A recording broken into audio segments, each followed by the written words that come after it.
তুমি কি কখনো ভেবে দেখেছো 30 দিন যদি তুমি এক টুকরো করে আদা খাও তাহলে তোমার কি হবে? এই কথাটা শুনে তুমি ভাবছো একটা ছোট আদার টুকরো কি বা হতে পারে? কিছুই হবে না। তুমি জানলে খুব অবাক হবে।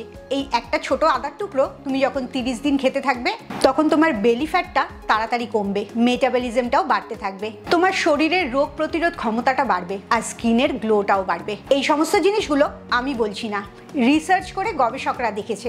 রিসার্চে এটা পাওয়া গেছে তুমি যখন রোজ আদা খাচ্ছ তখন তোমার মেটাবলিজম 20% অবধি বাড়ছে, রক্তে চিনির মাত্রাটাও কন্ট্রোল হচ্ছে। এর মানে তোমার অনেক কম খিদে পাচ্ছে এবং একটা স্টেডি ফ্যাট লস হচ্ছে।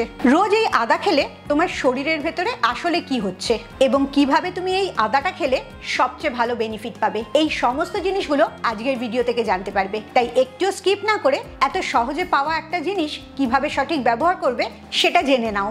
Welcome to good life with Sukarna. আমি লাইফস্টাইল কারেকশন কোচ। আমার পার্সোনাল গাইডেন্সে তুমি যদি ওজন কমাতে চাও, নিজের জীবনটা পরিবর্তন করতে চাও, তাহলে আমার 2 ঘন্টার ইন্ট্রোডাকশন সেশন জয়েন করো। সেশন বুক করার জন্য নিচের নাম্বারে LCW লিখে হোয়াটসঅ্যাপ করো।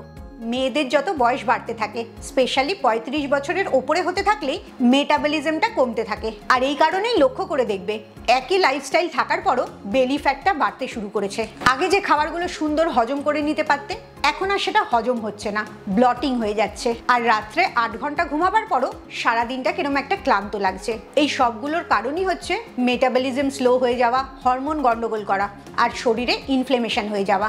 Journal of nutrition and metabolism একটা স্টাডি হয়েছিল, সেখানে দেখা গেছে ইনফ্লেমেশন আর ইনসুলিন রেজিস্ট্যান্স এই দুটোই মেয়েদের ভুঁড়ি বাড়ার সবচেয়ে বড় কারণ, বিশেষ করে 35 বছরের ওপরে বয়স হতে থাকলে। তুমি বেশি না খেলেও দেখবে ভুঁড়িটা বাড়তে থাকছে। এখন তুমি নিজেই ভেবে দেখো, আজকের ভিডিওটা দেখার পর কিভাবে আদাটা খাবে সেটা জানার পর কোনো ডায়েটিং না করে, কোনো সাপ্লিমেন্ট না খেয়ে তুমি এই সমস্ত উপসর্গ থেকে নিজেকে বার করে আনতে পারবে।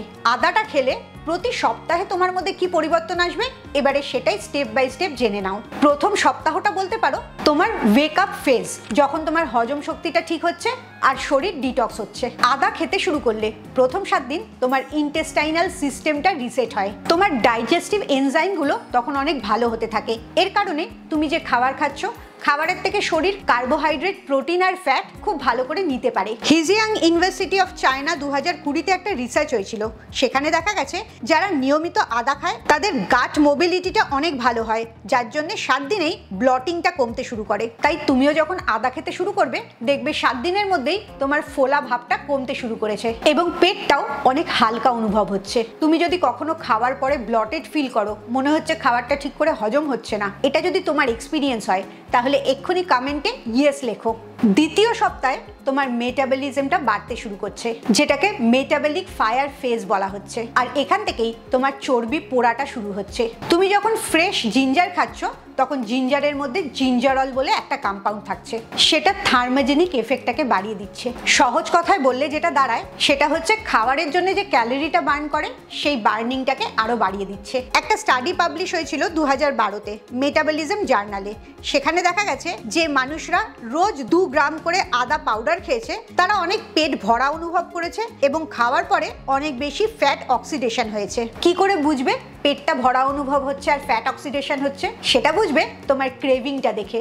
দ্বিতীয় সপ্তাহ থেকে দেখবে ক্রেভিংটা একদম কমতে শুরু করেছে। হঠাৎ করে দিনের মাঝখানে, বিশেষ করে সন্ধ্যের সময়টা তোমার যে প্রচন্ড জাঙ্ক ফুড খেতে ইচ্ছে করতো সেটা দেখবে এখন আর করছে না। এর সাথে একটা সিক্রেট টিপস বলি, সেটা হচ্ছে প্রতিটি খাবার পরে তুমি যদি 20 মিনিট করে হাঁটো তাহলে এই ফ্যাট বার্নিংটা আরো কয়েক গুণ বেড়ে যায়। এই খাওয়ার পর হাঁটার উপরে আমার একটা ভিডিও আছে, এটা শেষ হলে অবশ্যই সেই ভিডিওটা দেখবে। 3 নম্বর সপ্তাহে তোমার শরীরটা হিলিং ফেজে যায়, যখন তোমার ইনফ্লেমেশনটা কম হতে থাকে আর হরমোনটা ঠিক হতে শুরু করে। এখান থেকেই তুমি আসল ম্যাজিকটা দেখতে পাবে। BMC contemporary medicine and therapies 2018 একটা রিসার্চ করেছিল, সেখানে দেখা গেছে এই আদাটা C reactive protein and TNF alpha এই দুটোকে কম করে, আর এই দুটোই তোমার ইনফ্লেমেশন হওয়ার প্রধান কারণ। ইনফ্লেমেশন কমছে মানে তোমার জয়েন্টগুলো অনেক ফ্রি হয়ে যাচ্ছে, যদি একটু ব্যথা থাকে সেটাও দেখবে কমতে শুরু করেছে। পিরিয়ড হওয়ার আগে যে ব্যথাটা করে সেই ব্যথাটার থেকেও দেখবে তুমি রিলিফ পাচ্ছ, যেটাকে পিএমএস পেন বলা হয়, এবং তোমার চামড়াটা অনেক বেশি গ্লো করবে এবং পরিষ্কার থাকবে। এই সবগুলো হওয়ার মূল কারণ হচ্ছে টক্সিনটা বেরিয়ে যাচ্ছে, আর এক্সেস ওয়াটার যে জমে থাকে সেটাও ফ্ল্যাশ আউট হয়ে যাচ্ছে। এই 3 নম্বর সপ্তাহের পরিবর্তনটা ভালো করে বুঝতে হলে তোমাকে প্রথম দিন একটা নিজের ছবি তুলে রাখতে হবে, আবার এই 3 নম্বর সপ্তাহের পরে একটা ছবি দেখবে। এই দুটো ছবি মিলিয়ে দেখলেই পরিষ্কার পার্থক্যটা তুমি বুঝতে পারবে। এবারে আসি 4 নম্বর সপ্তাহে, শেষ সপ্তাহ।